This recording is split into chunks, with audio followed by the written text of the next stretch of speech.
Januari 2026 adalah tanggal yang harus kita catat dalam sejarah. Hari itu pemerintah mencabut izin usaha 28 perusahaan pengelola hutan dan tambang. Angkanya tidak kecil. 1 juta hektar lahan dikembalikan ke negara untuk pemulihan. 1 juta hektar itu adalah luas yang selama ini bekerja senyap, menahan air, menyimpan karbon, dan menyerap keserakahan. Lokasinya bukan wilayah kosong di peta. Aceh, Sumatera Utara, Sumatera Barat. Daerah-daerah yang dalam 1 dekade terakhir berulang kali membayar harga mahal atas pembukaan hutan, banjir, longsor, konflik agraria. Kita menyebutnya bencana alam, padahal ia adalah akumulasi keputusan yang salah arah. Tentu kita lega karena Presiden Prabowo telah membuat pernyataan yang selama ini kita tunggu. Ia menyebut krisis ekologis ini bukanlah peristiwa alamiah. Dengan kata lain, ia telah memindahkan tanggung jawab ini dari langit ke manusia, dari takdir ke kebijakan. Kerusakan lingkungan dalam skala ini selalu lahir dari kombinasi izin, pembiaran, dan impunitas.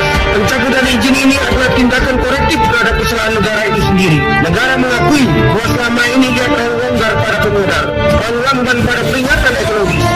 Tentu saja 1 hektar itu tidak hilang dalam semalam. Konferensi pers satuan tugas penertiban kawasan hutan ini dipimpin oleh Mensesnek Astio Hadi. Hadir pula Menteri Pertahanan, Jaksa Agung, dan Kapolri. Dan di sana disebut kata yang selama ini terasa asing, yaitu kedaulatan atas tanah. Di luar sana, orang bisa saja mengungkap argumen lama tentang investasi, lapangan kerja, atau pertumbuhan. Tapi masalahnya, data ekologis jarang diberi posisi yang setara. Kerusakan hutan dihitung sebagai eksternalitas, padahal biaya banjir, rehabilitasi, dan krisis pangan ditanggung dan dibayar oleh publik, bukan oleh pemegang izin. Anda sedang mendengarkan kata-kata negara. Keputusan pemerintah ini harus kita pandang sebagai investasi ekonomi dan ekologis. Pemerintah berani menunda keuntungan demi stabilitas yang lebih panjang, air yang kembali mengalir, tanah yang pulih, konflik yang mereda. Memang semua itu tak segera tampak di grafik pertumbuhan. Setidaknya pemerintah telah berhenti bersembunyi di balik istilah bencana alam dan menunjuk sumbernya secara terang.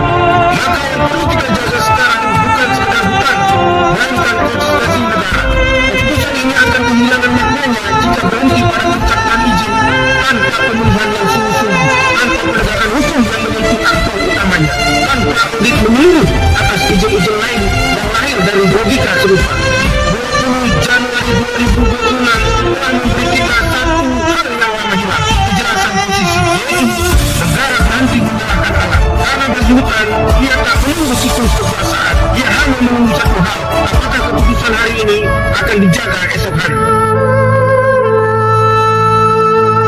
Dalam sejarah, hari itu pemerintah mencabut izin usaha 28 perusahaan pengelola hutan dan tambang. Angkanya tidak kecil. 1 juta hektar lahan dikembalikan ke negara untuk pemulihan. 1 juta hektar itu adalah luas yang selama ini bekerja senyap, menahan air, menyimpan karbon, dan menyerap keserakahan. Lokasinya bukan wilayah kosong di peta. Aceh, Sumatera Utara, Sumatera Barat. Daerah-daerah yang dalam 1 dekade terakhir berulang kali membayar harga mahal atas pembukaan hutan, banjir, longsor, konflik agraria. Kita menyebutnya bencana alam, padahal ia adalah akumulasi keputusan yang salah arah. Tentu kita lega karena Presiden Prabowo telah membuat pernyataan yang selama ini kita tunggu. Ia menyebut krisis ekologis ini bukanlah peristiwa alamiah. Dengan kata lain, ia telah memindahkan tanggung jawab ini dari langit ke manusia, dari takdir ke kebijakan. Kerusakan lingkungan dalam skala ini selalu lahir dari kombinasi izin, pembiaran, dan impunitas. Pencabutan izin ini adalah tindakan korektif terhadap kesalahan negara itu sendiri. Negara mengakui bahwa selama ini ia terlalu longgar pada pemodal, terlalu lamban pada peringatan ekologis. Tentu saja 1 hektar itu tidak hilang dalam semalam. Konferensi pers satuan tugas penertiban kawasan hutan ini dipimpin oleh Mensesnek Astio Hadi. Hadir pula Menteri Pertahanan, Jaksa Agung, dan Kapolri. Dan di sana disebut kata yang selama ini terasa asing, yaitu kedaulatan atas tanah. Di luar sana, orang bisa saja mengungkap argumen lama tentang investasi, lapangan kerja, atau pertumbuhan. Tapi masalahnya, data ekologis jarang diberi posisi yang setara. Kerusakan hutan dihitung sebagai eksternalitas, padahal biaya banjir, rehabilitasi, dan krisis pangan ditanggung dan dibayar oleh publik, bukan oleh pemegang izin. Anda sedang mendengarkan kata-kata negara.